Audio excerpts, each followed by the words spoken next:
One of my favorite things about the aftermath was I think Elisabeth Hasselbeck's head almost exploded. And of course, we're very different, her and I think. The last time we had an interview, we ended up on the O'Reilly Factor. We did? The next day, yeah, we were excerpted on the O'Reilly Factor. Oh, cool. So I'm wondering, that was a fun interview. I think we explored a lot of interesting topics. Do you get a little smile on the inside when someone like Elisabeth Hasselbeck is like turning red and railing against, oh my God, that terrible performance, and how could you do that? And what about the children? What about the children? It was like almost 11 o'clock at night, and I've been saying it over and over again. I feel like I'm like soundbiting myself, but I'm not a babysitter. I'm Adam. I'm going on stage, having a good time, putting on a show.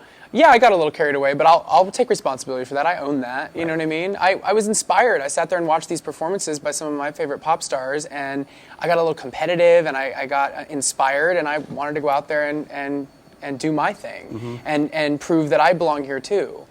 If there was a performance that made you feel the most competitive, that you were like, damn. Gaga. Yeah, okay. It was amazing. It was my favorite of the night by far. Just overall, just was fantastic. Yeah. And also Kelly Clarkson's vocals. Impeccable. Yeah. I missed a lot of the other performances, so my view isn't as objective as it could be. I didn't see Janet, actually, and I didn't see Whitney. I missed Alicia Keys. I missed a couple of the real good ones. So in the Fallout department, you were on CBS this morning, and I thought, it was an interesting interview. I thought I'll just put it this way. You've talked a lot about the sexism and the sort of double standard for men, and especially as a gay man.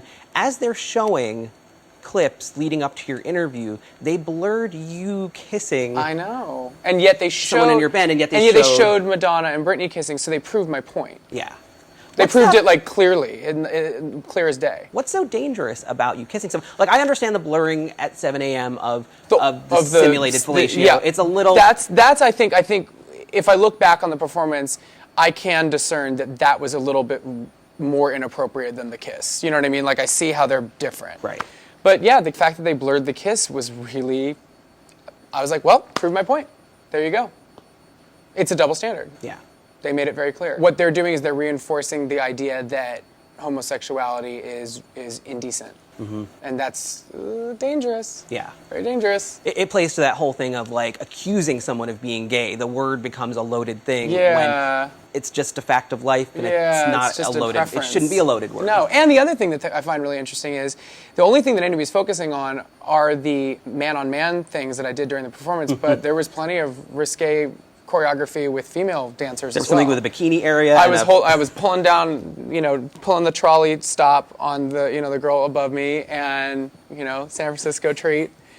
And I did the same move with a female dancer on the steps that I did with the male dancer. No one talks about it. So that again proves that there's a double standard, because those are the only things that everybody's. It's proving my point. But the thing that I find a little bit frustrating is that I never intended to run with this, like, I don't have an agenda. I'm not trying, I didn't go into this trying to prove this point.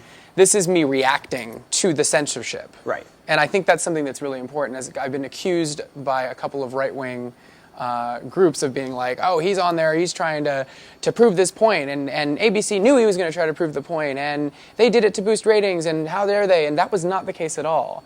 It wasn't rehearsed that way, which I take responsibility for. I think now in hindsight, I'm like, okay, I need to be a little more consistent maybe, so that I don't get into trouble in the future. Right. And then on top of it, all the stuff that I've said, the quotes that I've had that they took out of context, were in response to.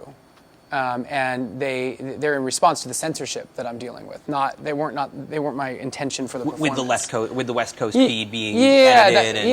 It's my intention with the performance was to act out the lyrics of the song. It's all in the song. Yeah. I never wanted to be talking about this. This is not my goal. Right. My goal was to just do a performance that would hopefully get more of a reaction like, oh my God, I can't believe he did that, and like cause kind of to me it was totally over the top. It was totally like ridiculous. That's my thing. And if people don't get that by now, where have they? I don't get. Did you see my album cover? Hello. I did see your album cover. But it's supposed to make you. Don't take me so seriously, people. Calm down. And thank you for clarifying the term trolley stop. Because I don't know. I've never heard it, but ding ding.